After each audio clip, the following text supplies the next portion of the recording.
la rapidez. No sé si habíamos terminado de redondear la idea.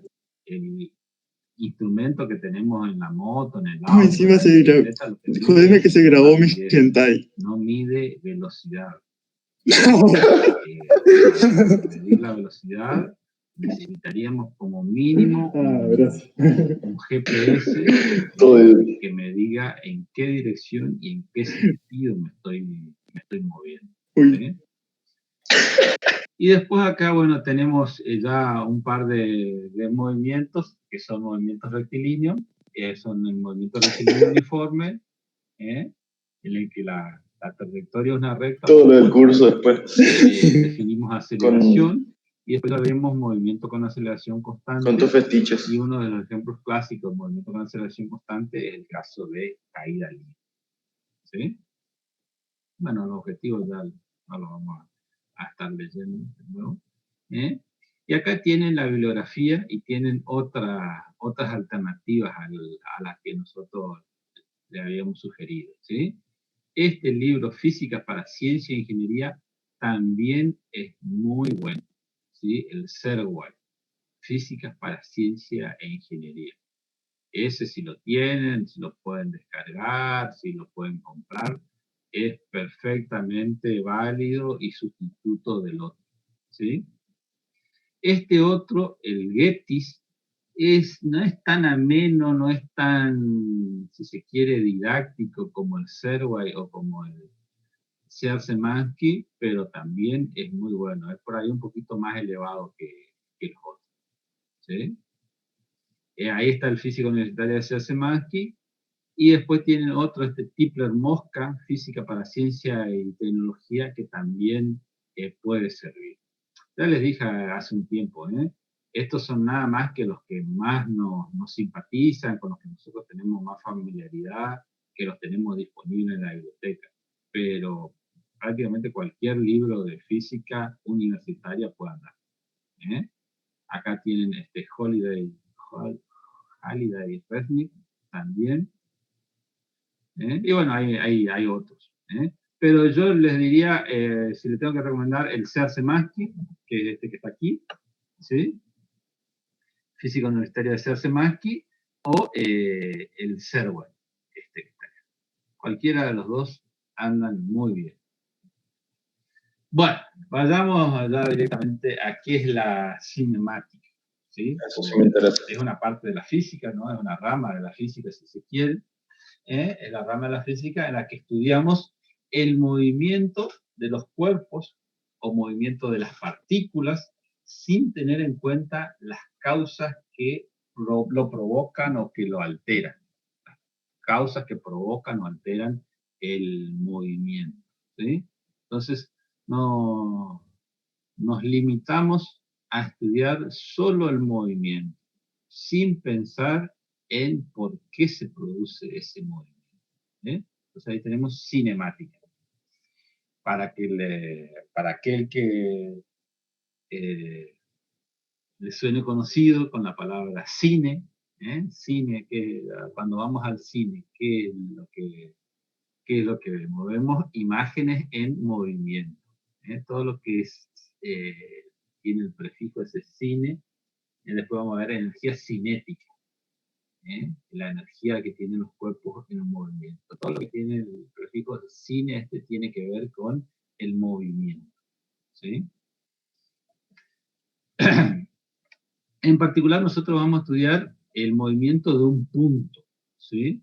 Entonces, muchas veces vamos a hablar de autos, de pelotas, qué sé yo, teníamos recién el problema ahí de un mono que saltaba, etcétera, etcétera, etcétera. Todos esos objetos de los que hablamos los vamos a reducir a considerarlos como un punto. ¿Sí? Entonces, ¿qué ventajas tiene considerarlo como un punto? Que simplifica enormemente el problema y elimina todo lo relativo a lo que sucede dentro del objeto y del objeto en relación a sí mismo. Es decir, si estamos hablando de un auto no solo se desplaza, no solo se mueve por la ruta, sino que eventualmente puede hacer un trompo y girar sobre sí mismo estando en la misma posición, ¿sí? Si un punto hace un trompo, no se nota, porque al no tener dimensiones, al ser solo un punto, no tiene ninguna trascendencia, no tiene ninguna influencia la rotación del punto sobre sí mismo. El punto puede rotar alrededor de otro punto, sí, puede girar alrededor de otro punto, sí, pero no tiene sentido de que gire sobre sí mismo, no tiene importancia, no tiene trascendencia, ¿sí? Entonces, desde ese punto de vista, nosotros estudiamos todos los objetos como puntos o como partículas, ¿no? Ahí donde dice punto también podrían poner partículas. Partículas es lo mismo, ¿sí? Entonces no tenemos en cuenta ni la forma ni las dimensiones que tienen los objetos en esta parte del movimiento, ¿sí? Obviamente es una simplificación, ¿eh? ¿Para qué simplificamos? Para que sea accesible, para que lo puedan entender, ¿eh? Si nosotros comenzamos con un movimiento muy, muy complejo y tenemos en cuenta todo lo que sucede, realmente en cualquier situación práctica, nos encontraríamos con que no lo podemos abordar en un curso básico de física, ¿eh? Imagínense un caso sencillo, el de una bicicleta. Si nosotros estudiamos una bicicleta que se está moviendo, va a ser un puntito que se está moviendo. Pero ¿cuántos movimientos hay más asociados en el simple desplazamiento de una bicicleta? A ver, alguno que me comente cosas que se mueven en forma diferente a cómo se mueve la bicicleta completa, digamos. Los pedales. Los pedales, muy bien. La rueda también. Sube, baja, va para atrás. La cadena. El La manubrio. cadena. Una parte de la cadena va para adelante, otra parte de la cadena va para atrás. ¿Qué más? Las ruedas. El manubrio. La rueda, el manubrio. El freno. Alguien dijo hace un rato el corazón del movimiento oscilatorio, el corazón del que va pedaleando se va moviendo, la sangre del que va pedaleando va circulando. Imagínense si vamos a estudiar todo eso en forma compleja, todo en forma integral. Es un problema inabordable. Entonces, ¿qué es lo que se hace? Se simplifica.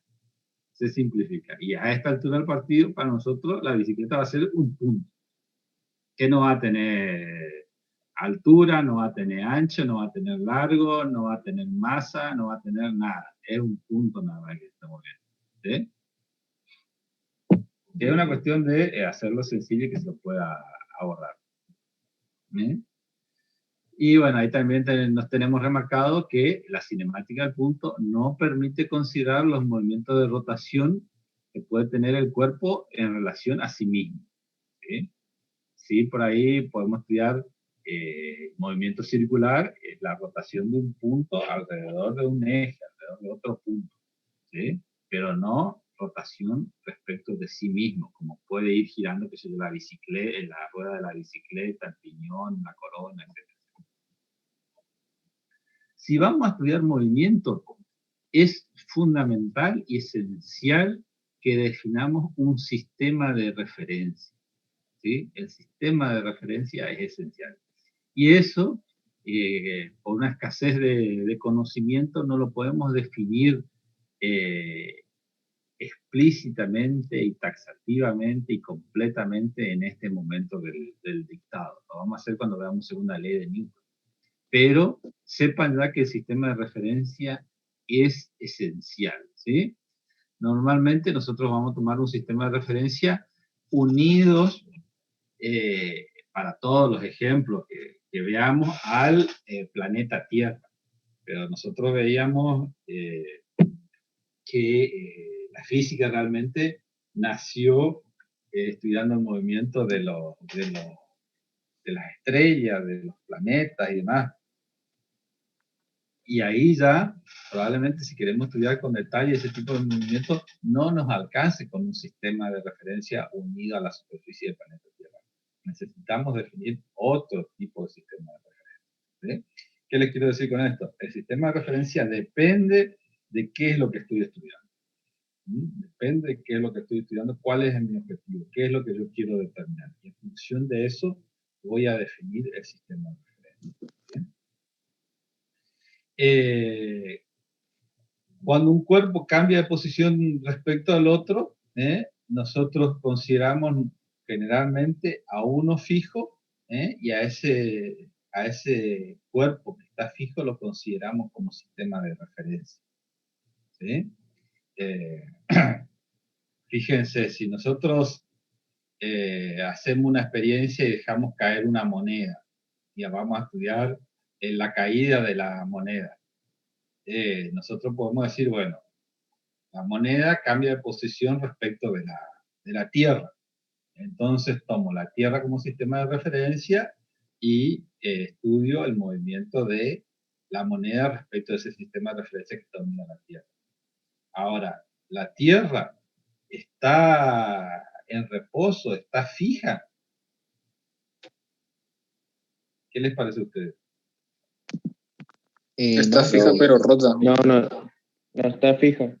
Está en movimiento, profe. siendo el sistema de referencia de la moneda, sí, pero si estudiamos a la Tierra como el punto, no, porque el sistema de referencia sería el Sol en ese caso. Claro, exacto. Para empezar, la Tierra rota sobre sí misma y no rota despacio, rota a una velocidad enorme respecto a sí misma. Entonces estamos girando todo, no lo notamos obviamente, pero estamos girando todo a una velocidad elevadísima respecto del eje de la Tierra.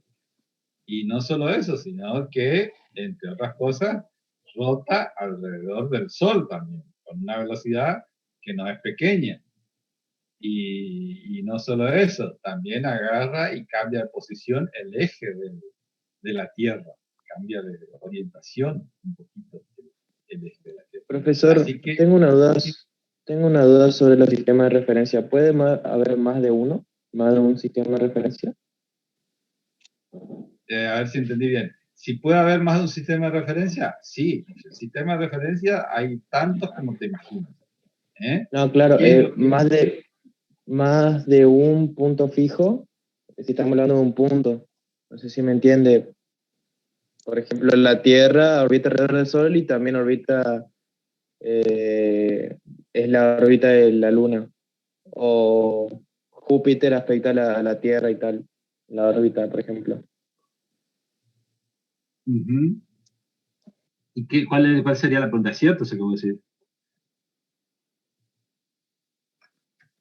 Y, ay, A se me ver, agarró.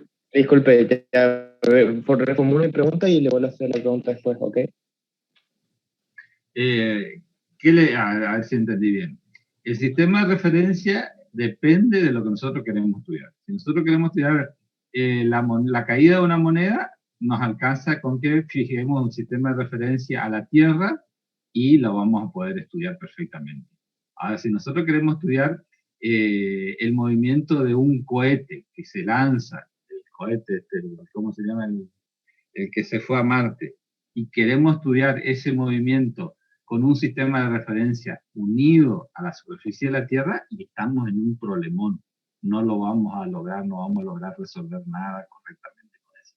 ¿Sí? Probablemente en ese caso tengamos que tomar como sistema de referencia algo unido al Sol y a algunas estrellas que estén muy lejanas y que se puedan considerar fijas. No soy un especialista, pero tengo que salirme del lugar donde yo estoy analizando e irme hacia algo mucho más grande y que no tenga movimiento, entre comillas, en relación a lo que yo estoy estudiando.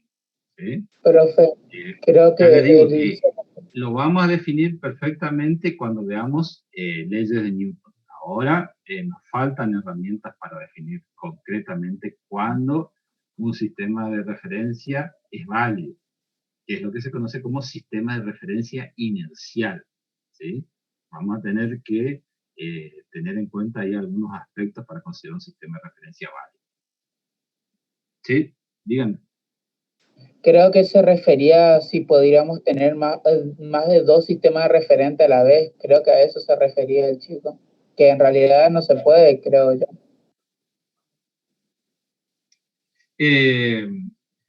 Al mismo fenómeno lo puedo estudiar en función de más de un sistema de referencia, no hay ningún problema.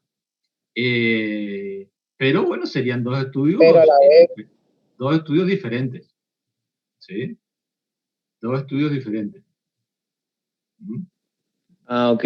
Muchas gracias, profesor. Y A a ver, un poquito. otra A persona. ver, tratemos de analizar. Si yo estoy estudiando la caída de la moneda, ya les digo que estamos carentes de ciertas herramientas ahora.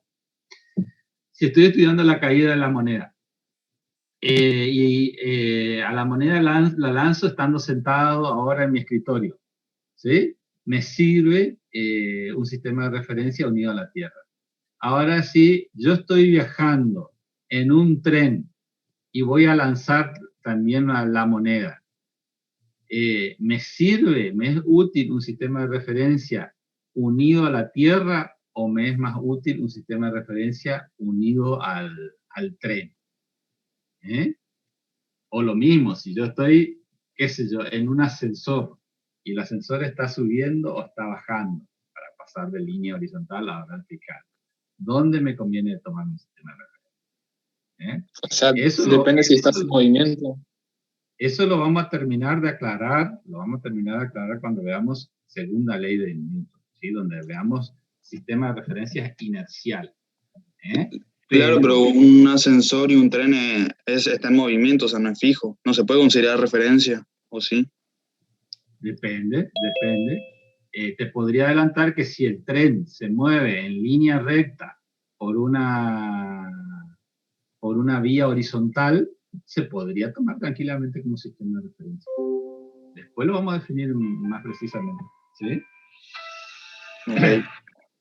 Pero lo único que les debería quedar en claro ahora es que el sistema de referencia depende de lo que nosotros querramos estudiar y de la situación que nosotros querramos resolver. Y que no es algo universal, para nada. No es algo universal. ¿Sí? Después, en la unidad 2, definimos perfectamente sistemas de referencias inerciales y ahí les va a quedar perfectamente claro, o les debería quedar perfectamente claro. Pero, por ahora lo que tenemos que saber es que necesitamos un sistema de referencia. ¿Cómo lo vamos a representar a ese sistema de referencia? A través de un sistema de ejes cartesianos, ¿sí? ¿Qué son los ejes cartesianos? Son ejes que son perpendiculares entre sí. Los típicos X y Z son ejes cartesianos, ¿sí? Y a partir de ese sistema de ejes cartesianos vamos a definir la posición, el desplazamiento, la velocidad, la aceleración, ¿sí? Todos van a ser referidos a ese sistema de referencia, ¿sí? Que es tanto o más importante que conocer los valores en sí mismos de la posición, de la velocidad y de la aceleración, es conocer perfectamente qué sistema de referencia estoy utilizando.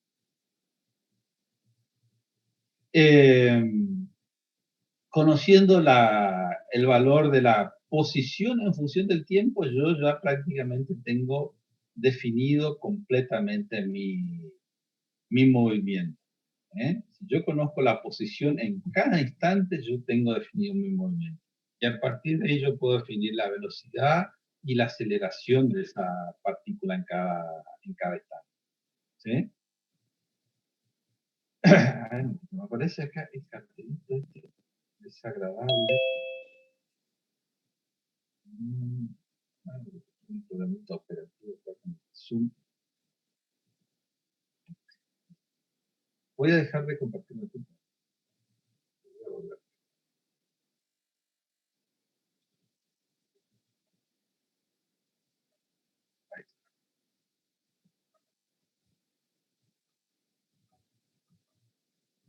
Bueno. Una vez que está planteada la importancia del sistema de referencia, vamos a abordar la cuestión vectorial, ¿sí? Nosotros vamos a tener que conocer un vector que nos indique la posición del punto en función del tiempo, es decir, cómo se va desplazando, cómo se va trasladando, cómo se va moviendo el punto, la partícula, en relación a mi sistema de referencia a medida que transcurre el tiempo, ¿sí? Esa va a ser la descripción vectorial del movimiento, ¿sí? Nosotros usamos un sistema de coordenadas X y Z, pero se puede usar cualquier otro sistema, no está restringido a esto. Eventualmente, inclusive, se podría usar coordenadas polares, en las que yo defino un radio y un par de ángulos, o un radio y un ángulo en el plano, o inclusive coordenadas esféricas, que son otros sistemas de referencia. Y dicho esto, vayamos ya directamente a la posición, ¿sí? Bueno, acá tenemos esquematizado nuestro sistema de referencia, que tiene 3 ejes, que son mutuamente perpendiculares entre sí. Eje X, eje Y y eje Z, ¿sí? Estos ejes sepan ya que tienen un orden y que no se puede alterar. Si yo giro así en sentido antihorario, tengo que verlos X y Z en este orden, ¿sí? Yo eventualmente podría poner el Y aquí donde está el Z donde está el X y el X donde está el Y. Está bien. Pero lo que yo no puedo hacer en un sistema de referencia y que sea el mismo es intercambiar y poner el Y aquí y el X acá. ¿Sí? Es decir, no es cualquier cosa tampoco. Tiene que tener un orden para que sea válido. ¿Sí? ¿Cómo queda identificado ese sistema de referencia? A través de 3 versores. ¿Se acuerdan qué eran los versores? ¿Vieron qué eran los versores? A los ingresantes, les estoy poniendo, a los que están comenzando. No es que tenga nada contra los que están recursando, es que yo quiero saber qué es lo que ya saben los que ya dieron en el cursillo y qué es lo que no saben porque no lo vieron en el cursillo. Porque en el cursillo vieron toda la parte de vectores, pero me gustaría corroborarlo. ¿Vieron versores? No dimos, pero profe, creo que es un versor que se multiplica a la 1 o algo así, era un vector simple, puede ser. Un normalizado también se le suele decir. El versor es un vector que tiene una magnitud igual a la unidad. ¿Sí? Es un vector que tiene una magnitud igual a la unidad. Es decir, es un vector que tiene magnitud 1. Eso es un versor. ¿Sí? Y hay 3 versores que son muy famosos, que son los que coinciden con los ejes cartesianos, que para el eje X se llama versor Y, ¿sí? Este que está acá. Para el eje Y se llama versor J, y para el eje Z se llama versor K. ¿Sí? Son 3 vectores que tienen dimensión, que tienen una magnitud, un largo, si lo van a dibujar, igual a la unidad. ¿Sí? Entonces, eso me permite identificar perfectamente al sistema de ejes cartesianos. ¿Sí? Si por ahí tienen muchas dudas con la parte vectorial y demás, vayan al libro, peguen una buena repasada. Ahí en el libro tienen toda la parte de vectores, versores, producto escalar, producto vectorial y demás. Eso es básico, lo deberían saber. No obstante, nosotros le vamos a explicar un poquito para reforzar. Pero si ahí no les alcanza, es importante que lo afiancen ahora ya. Es una falencia que normalmente se observa. Esto lo tengo que decir ya, lo tengo que advertir ya. Una dificultad para aprender física, una dificultad importante para aprender física, es no dominar álgebra. Dentro de la parte de álgebra está la parte vectorial, la parte de vectores, de operaciones con vectores, ¿sí? Entonces, tienen que aprender eso. ¿Sí? Eso lo pueden ver en cualquier libro de álgebra, o en los de física también tienen normalmente como introducción. ¿Sí? Y ni que hablar de matemática. Todo lo que sea la parte de matemática lo tienen que aprender. ¿Sí? Bueno, tenemos nuestro sistema de referencia, X y Z, y ahora vamos a presentarlo a la partícula, al punto que nosotros vamos a estudiar, que es este puntito que está acá, el punto P. ¿sí? Vamos a estudiar el movimiento de este punto en relación a este sistema de referencia que está acá. Entonces queremos conocer la posición de ese punto. ¿Cómo vamos a definir la posición? Vamos a trazar un vector que vaya desde el origen del sistema de referencia, este es el origen del sistema de referencia, hasta el punto en sí mismo. ¿Sí? Ese va a ser el vector posición, el que está pintado acá de celeste. ¿Sí? Ese va a ser el vector posición. Y ese vector posición se va a ir modificando a medida que vaya cambiando la posición del punto. A medida que el punto se vaya moviendo, el vector posición va a ir desplazándose. ¿Qué es lo que se va a desplazar? ¿Se va a ir moviendo el origen? No, el origen va a estar siempre unido acá. Lo que va a ir cambiando es la punta de la flecha. Si el punto P se desplaza acá, la punta de la flecha vendrá acá. ¿Sí? A ver, tengo acá la posibilidad de dibujar, anotar. ¿Eh? Vamos a dibujar acá. Si el punto se desplaza ahora aquí, ¿sí? ¿Cómo va a quedar mi vector posición? Mi vector posición se va a mover desde donde estaba hasta esta nueva posición.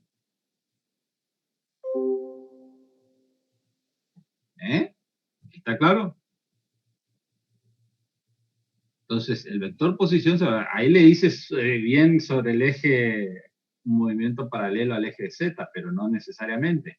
Si pasamos de ahí a otro punto, ahí viene a parar, qué sé yo, aquí, el punto, lo hago al punto así grandote, digamos, para que se vea, pero realmente el punto no tiene dimensiones, el punto es infinitamente pequeño.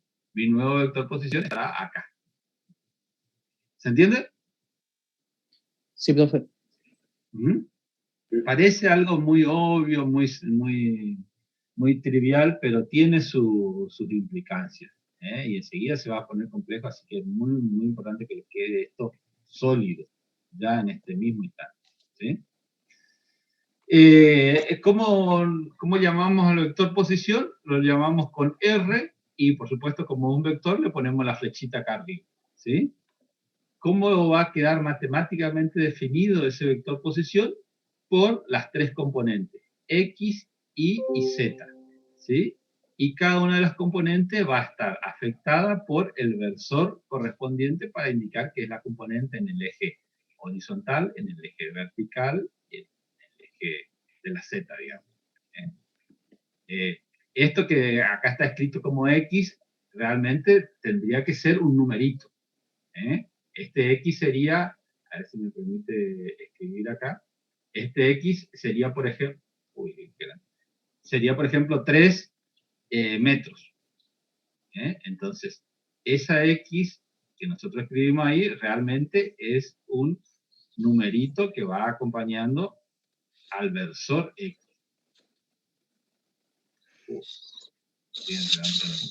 Profesor, disculpe, tengo una duda. ¿Los versores eran 1? O sea, eran de unidad 1. ¿Usted había dicho? Los versores tienen unidad 1, sí, exactamente. Tienen dimensión 1. Entonces sería, por ejemplo, si X significa 3, sería 3 por 1. Sí, pero lo importante del claro, no me cambia la magnitud del valor de X. Lo que me da es dirección y sentido. Lo que me está indicando es que es en la dirección del eje de las X. Exactamente. Bien. Entiendo. Gracias. Borramos todos los dibujos. Borrar todos los dibujos. Bueno, quedó ahí algo bugueado. Y también sería, qué sé yo, vamos a suponer que esta distancia en Y, la distancia en Y sería desde aquí hasta acá. Esa distancia en Y es 5, entonces serían 5 metros en J. Y que esta distancia vertical es de 2, o de 2 metros, sería 2 metros en K. Entonces realmente quedaría 3 metros en Y, 5 metros en J, 2 metros en K. X, Y, Z están representando ahí a tres distancias que cuando los multiplico por el versor, toman dirección y sentido. ¿Sí? Porque si yo digo 3 nada más, no me dice nada. Ahora si digo 3 en Y, ya sé que desde el origen tengo que venir por el eje de la X y contar 3. Si digo 5 en J, ya sé que desde el origen tengo que ir 5 sobre el eje de las Y y encontrar este punto. Con estos 2 puntos vengo acá y de ahí subo 2 y encuentro la posición del punto. ¿Está claro eso? Profe, disculpe mi ignorancia y todo, pero tanto I como K como J, es decir, las flechitas rojas, ¿eso cómo hacemos para calcular o ya vienen por defecto junto al gráfico? Vienen por defecto. Esos son los que están acompañando al sistema de referencia. Cuando vos definiste tu sistema de referencia, ya definiste eso. O sea que ya prácticamente nos da todos los números, lo único que tenemos que hacer es hacer el cálculo, la suma de multiplicación. Sí, bueno, no es tan así, pero no te preocupes que eso, I, J y K son los del sistema de referencia, eso están por defecto. ¿Sí? Igual, ya les adelanto, no lo vean tanto como un proceso en el que ustedes tienen determinados ingredientes, que serían los datos, lo tienen que procesar de alguna forma y tienen que obtener un resultado. Es decir, no lo vean como una receta de cocina en la que ustedes van a tener, qué sé yo, exquisita, leche, agua y manteca, y que tienen que mezclar la manteca con la exquisita, digo yo, no sé nada de eso, y después tienen que agregarle leche y después tienen que meter al horno durante 80 minutos a 200 grados. No es así, en física no hay una receta como para decirle, bueno, yo les tiro estos datos, estos ingredientes y ustedes los procesan de esta forma y obtienen tal cosa. Por eso es importante que entiendan, por eso estamos dedicando tiempo a que entiendan verdaderamente de qué se trata. Bueno, avancemos. Una vez que definimos el vector posición, nosotros vamos a poder ver cómo se modifica esa posición a medida que transcurre el tiempo, ¿sí? Entonces, nosotros vamos a tener que el vector posición va a ser una función del tiempo, y eso algebraicamente lo escribimos así. R de t, lo que estamos diciendo es que R, el vector posición, depende del tiempo, es una función del tiempo, ¿sí?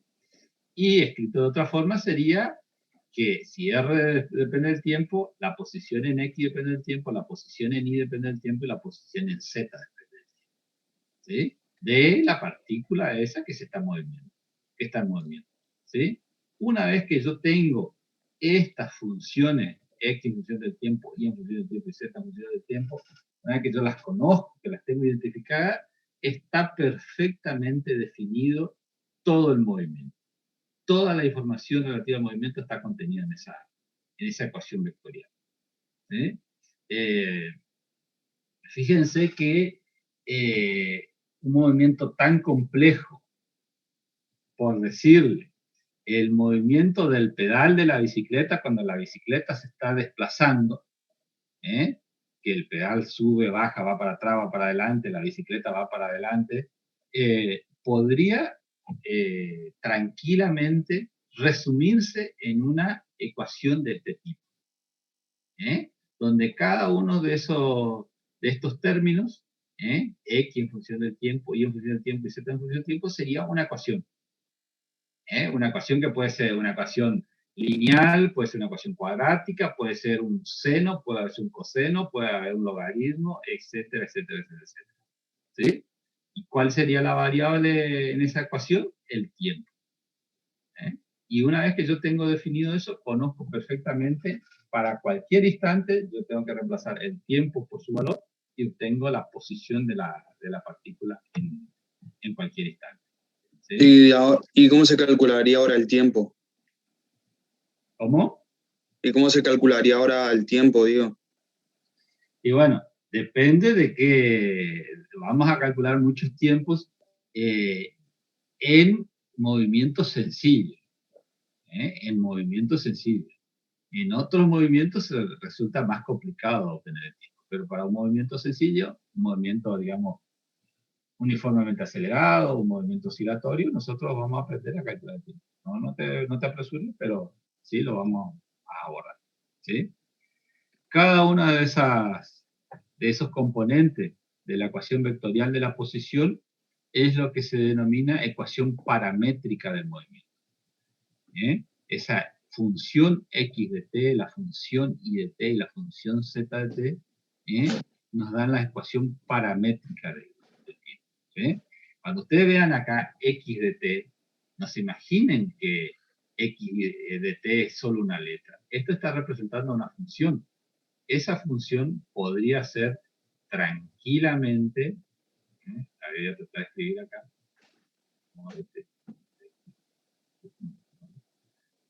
podría ser tranquilamente, qué sé yo, 2 por el tiempo,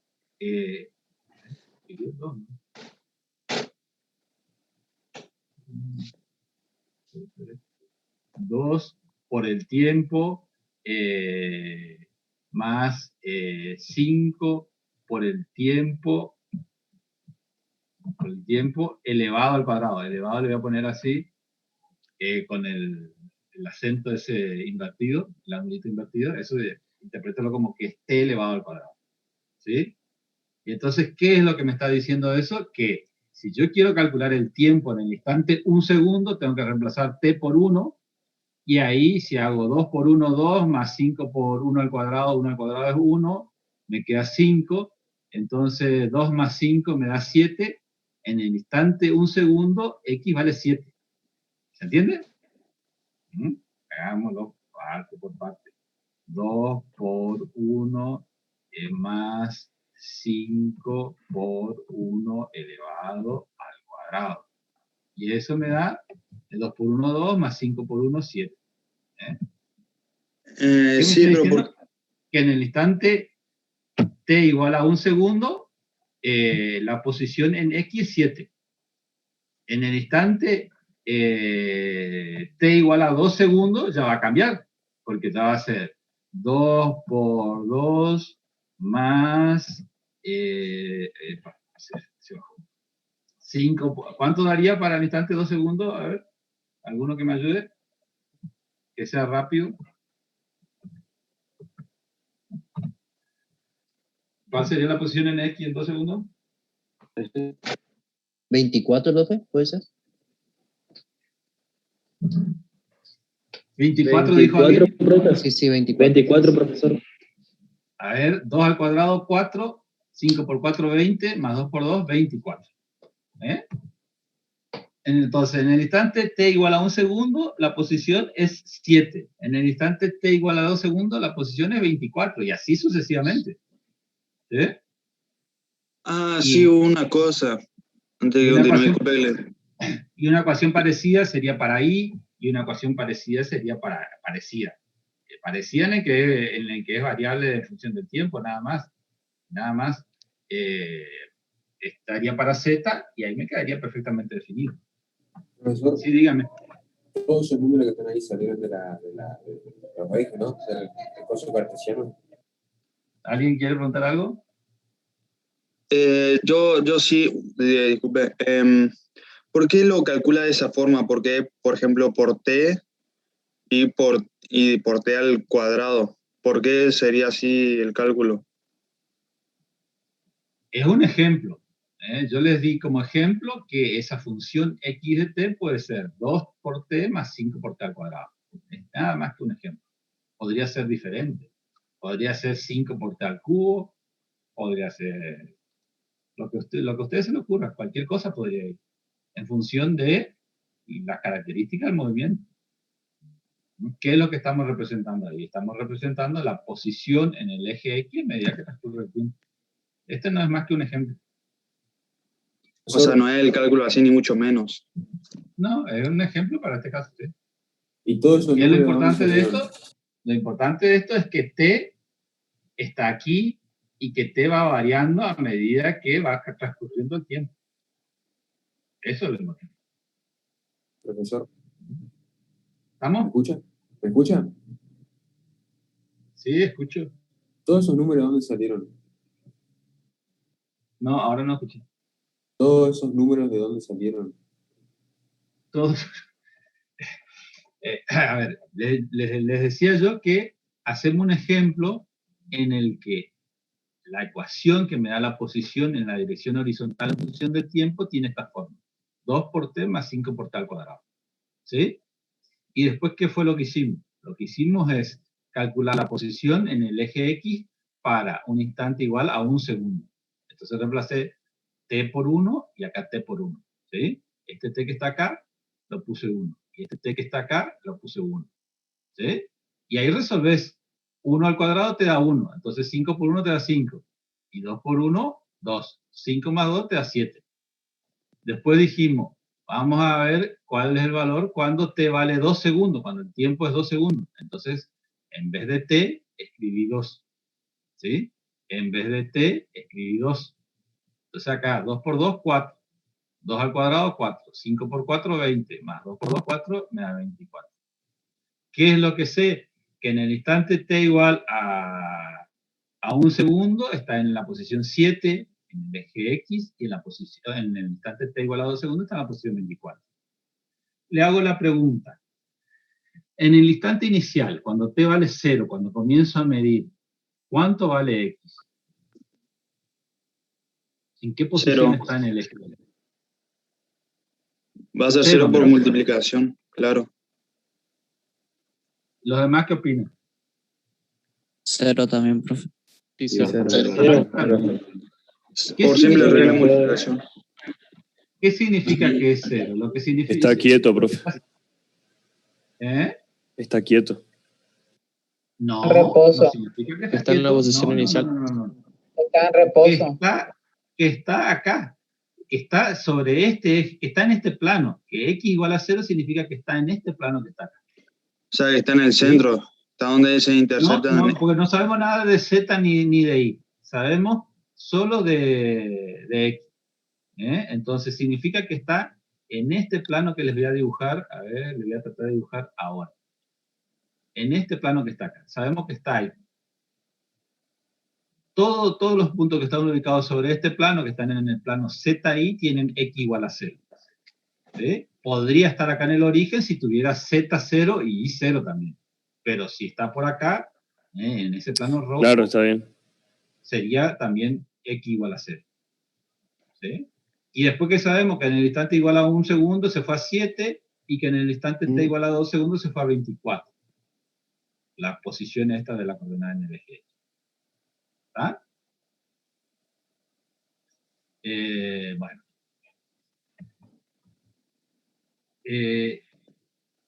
Perdón. Borrar dibujo. Anotar. Borrar todos los dibujos. Vamos. Bueno, lo mismo es válido para i en función de t y lo mismo es válido para z en función de t. ¿Sí? En función de eso, me va a quedar definida una trayectoria. ¿Qué sería la trayectoria? La trayectoria sería como la huella. Vamos a suponer que ese punto va dejando una huella a medida que se va desplazando, ¿sí? Va dejando una marca a medida que se va desplazando. Todos esos puntos que constituyen esa huella es la trayectoria del movimiento, ¿sí? Y entonces, esas ecuaciones paramétricas, si yo le elimino el tiempo entre ellas, ¿sí? Por ejemplo, si yo despejo en X despejo el tiempo y reemplazo aquí, y en Z despejo el tiempo y reemplazo aquí, me va a quedar una ecuación en la que voy a tener nada más que Z en función de X y de Y. Se va a ir el tiempo. ¿Sí? Esa va a ser la ecuación de la trayectoria del movimiento. Y ahí me queda independiente del tiempo. Me queda únicamente la huella, me queda únicamente la curva que describió el móvil cuando se fue desplazando. ¿Sí? En el espacio, la trayectoria es una variable en función de 2. Y en el plano, la trayectoria es una variable en función de otra. Y en función de x. ¿Sí? La trayectoria puede ser una recta, puede ser una curva, puede ser un círculo, puede ser una parábola. De hecho, nosotros vamos a estudiar movimiento donde la trayectoria es una recta, el movimiento rectilíneo. Vamos a estudiar trayectorias donde el movimiento, trayectorias donde movimientos donde la trayectoria es una parábola, el tiro oblicuo, o movimientos donde la trayectoria es un círculo. ¿Cómo se llama ese movimiento?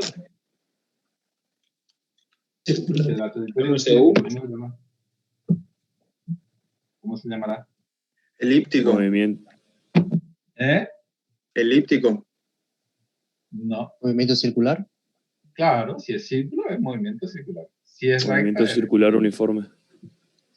puede ser uniforme o puede ser no uniforme. Sí, puede tener más variaciones, pero sí. Claro, puede tener variaciones.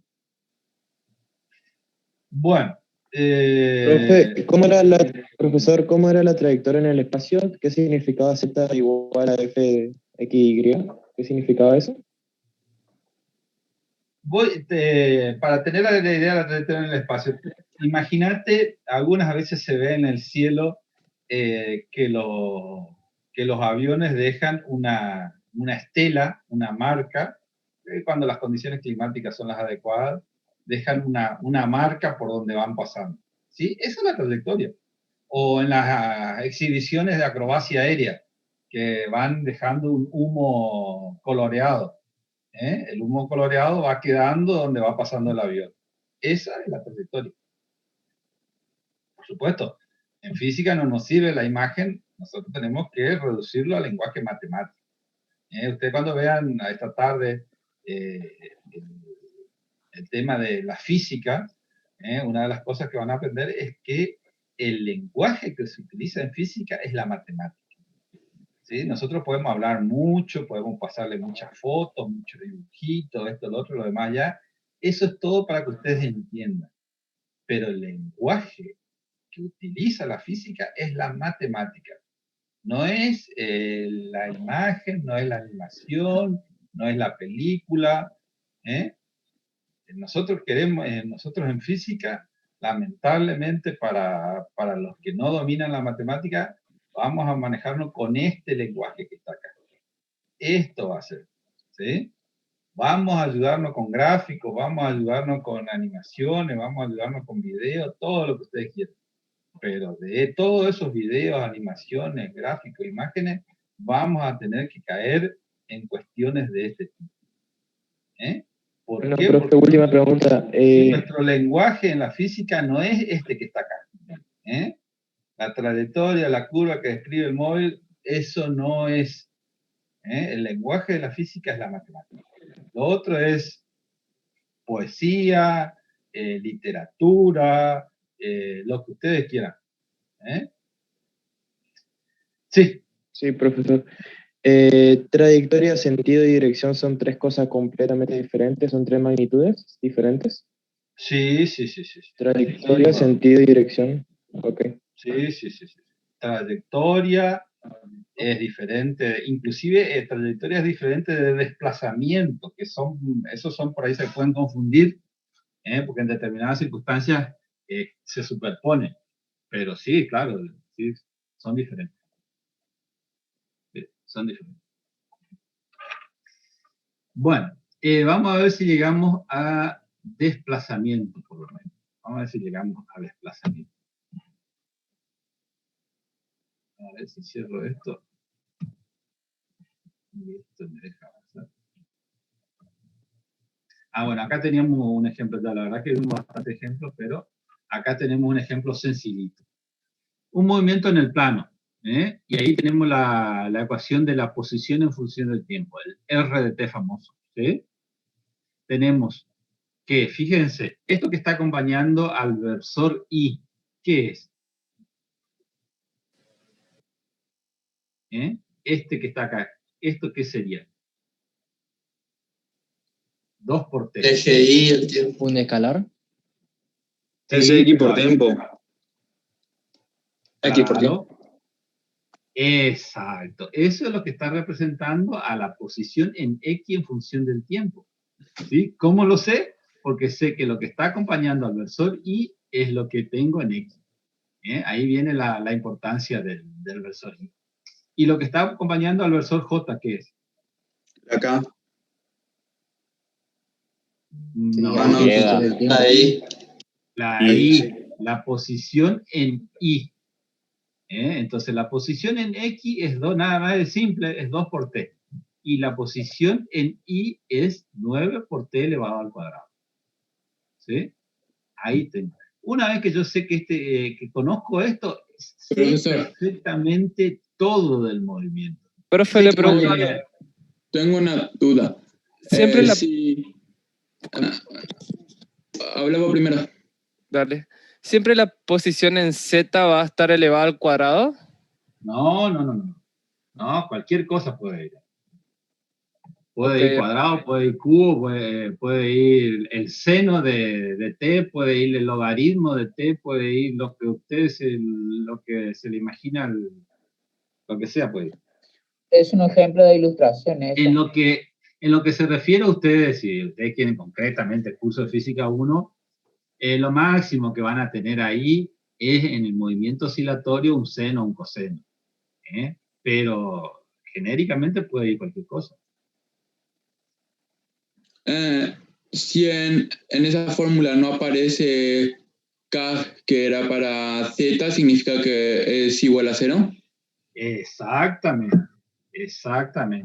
Aquí está faltando, para hacerlo completo, si yo lo quiero en el espacio, más 0 por el versor K. Más 0 por el versor K. Disculpen, ahí está. Entonces, sé que este movimiento siempre se va a dar en el plano XY. Nunca voy a tener un valor en el K. Nunca me voy a subir por el eje K.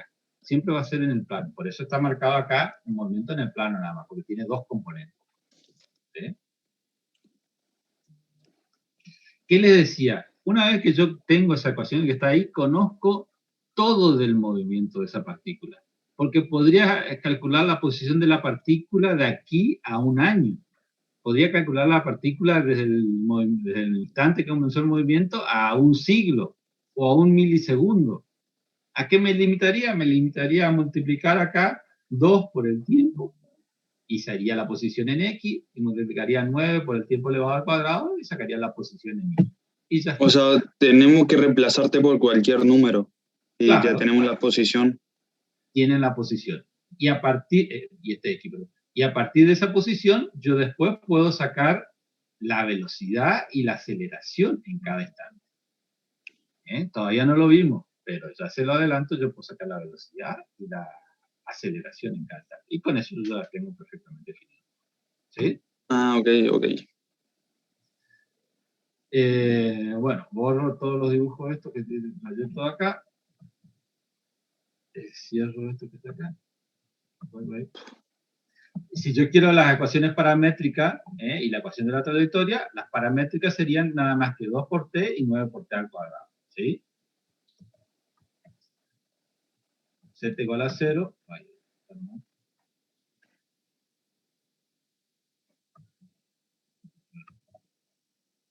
¿Qué pasó? Bueno, vamos a escribir la ecuación de la ecuación paramétrica de cada uno. ¿Sí? Para dejar. Entonces, ¿cuál sería la ecuación en X en función de t? X de t para la paramétrica. ¿Qué sería acá en X de t que iría?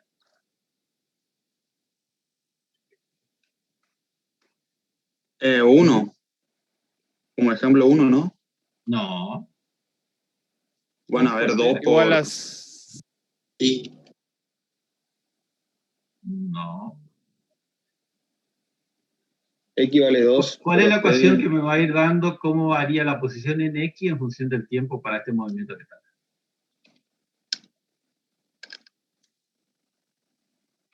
¿Qué dijimos que era esto que estaba acá? Eso es el eje X. Y bueno, es eso lo que va acá. X en función del tiempo no es más que 2 por t. No es más que eso. Y en función del tiempo, ¿qué sería? 9 por t al cuadrado. Exactamente. Y en función de t es 9. Qué feo mi 9. por t al cuadrado. Y z en función del tiempo es igual a 0. ¿Sí? Ahora, si yo quiero determinar la trayectoria, tendría que eliminar el tiempo. ¿Sí? ¿Cómo hago para eliminar el tiempo? No estamos pasando, pero esto lo Y hago reemplazándolo rápido. por cualquier número, ¿no? No, porque yo tengo que llegar a una ecuación que me dé la trayectoria. Entonces, fíjense, despejo el tiempo de acá, de x, por ejemplo. ¿Sí? Entonces, si despejo el tiempo de ahí, ¿qué pasa? El 2 está multiplicando. ¿Cómo pasa? Dividiendo. Dividiendo. Entonces, ¿qué me queda? El tiempo igual a x, escribo así nada más, sobre 2. ¿Sí? ¿Y qué hago? Aquí donde tengo el tiempo, en vez de escribir t, escribo x sobre 2. Entonces, ¿qué me queda? Y igual a 9, ¿sí? Y en vez del tiempo, escribo x sobre 2, pero elevado al cuadrado. Ay, ay, ay. Esta porquería que me aparece acá. Sobre 2, todo elevado al cuadrado. Así que el 2 también está elevado al cuadrado. ¿Sí? Porque es todo t elevado al cuadrado. Ojo cuando hacen eso, es x y el 2 elevado al cuadrado. Entonces, 2 elevado al cuadrado es 4. Entonces, es igual a 9 cuartos, 9 sobre 4. 9 sobre 4 cuartos. Por x cuadrado. ¿O no? ¿Sí? 9 cuartos por x cuadrado. Entonces, esta es la trayectoria. ¿Qué me está dando esto? Para cada valor de x, me está diciendo cuál es el valor de y. Eso me va a permitir en un diagrama en el que yo tengo y x, ¿sí? Y x, me va a permitir dibujar la trayectoria. En este caso va a ser una parábola que vaya aumentando así. Yo tendría que elegir un valor de x, reemplazar acá, calcular el valor de y venir y dibujar acá el valor de y, determino este punto, y así sucesivamente para cada valor de x, determinar el valor de y me iría dando esa curva que dibujé.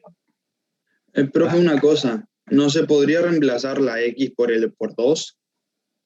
Cuando queda así 9 sobre 4 por x elevado a la 2, ¿la x no se puede reemplazar por el 2? Si vos querés calcular el valor de y para cuando x vale 2, vamos a suponer que acá x vale 2, vos querés calcular este valor de y que está acá, sí, vos reemplazás para 2, x igual a 2, reemplazás acá y vas a sacar el valor de y. Entonces te queda 2 al cuadrado, 4. 4 con 4 se va, y igual a 9. Cuando x vale 2, acá tengo 9. ¿Se entiende? Sí. Cuando x vale 1, ¿cuánto vale y?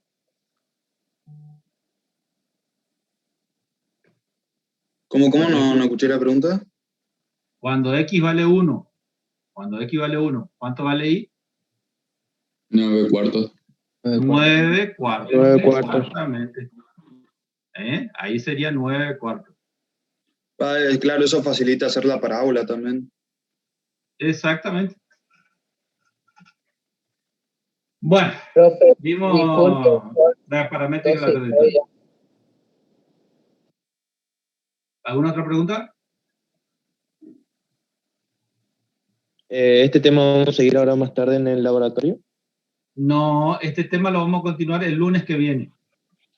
Profe, le pregunto, ¿los laboratorios son todos los lunes, los de física? Van a ser aproximadamente, hoy tienen todos, pero después van a organizarse en grupos y van a tener una vez al mes aproximadamente. Pero todo lo que sea de laboratorio, no me lo pregunten a mí porque les puedo dar una información incorrecta y no los quiero confundir. Diríjanse directamente al profesor Sergio Duarte. El ingeniero Sergio Duarte hace y deshace, corta y recorta en el laboratorio. ¿Sí? Ok, profe, gracias. Dale. Bueno, gente, 2:37. Suficiente por hoy. una sola recomendación. A los que entendieron esto que hicimos hoy, bien, quédense tranquilos, sigan adelante, ya van a tener necesidad de preocuparse. Los que tuvieron dificultad con lo que vimos hoy, que se confundieron con el versor, que se confundieron cuando yo reemplacé, que no saben por qué me dio 9/4, que no saben por qué me dio 4, que por qué hizo la curva, esto, lo otro, vayan y repasen la parte vectorial y la parte de funciones, la parte de álgebra. Cuando una función lineal, cómo reemplazo, cómo hago la representación gráfica, porque esto tienen que dominar. Esto es el ABC. Si no sé el ABC, después no puedo seguir caminando, no puedo seguir aprendiendo. Vayan al libro y repasen bien esto, porque ya les digo, esto debería ser sumamente sencillo. Lo que vimos hoy es sumamente sencillo. Si tienen alguna dificultad, tienen que asustarse y ponerse a profundizar. Bueno, gente, ¿preguntas? Señor, hay que hacer los archivos que están ya en el campo virtual. Por ahora, hoy, esta semana no van a tener ninguna actividad en el campo virtual, más allá de entrar y revisar, si quieren bajar la presentación y demás. Después vamos a ir haciendo actividades. Yo tengo una, pero cuando podrían dedicarse a conseguir la bibliografía, a leer la bibliografía, bajar la presentación, y poco más.